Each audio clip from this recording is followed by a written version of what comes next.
Salam, hər birinizə xoş gördük. Bu günlərim kələm salatı hazırlayıram. Bunun üçün əvvəlcə kələmimizi yuyub, daha sonra quruyub, doğrayırıq. Nazik şəkildə doğradıq kələmlərimizi. Daha sonra kələmi bu cür doğrayandan sonra üzərinə duz əlavə etdik. Duzla bir yerdə qalır kələm.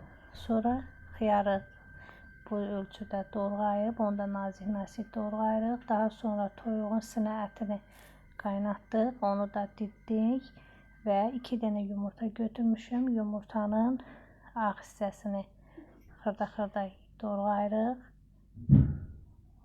Gördüyünüz kimi onu da uzun-sov şəkildə doğrayırıq və birinin ağını, birinin isə sarısı ilə bir yerdə qarışdırıb doğradıq.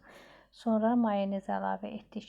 Bizim salatımız hazırdır. Xiyar salatı çox ləzzətli, dadlı bir salat alınmışdı.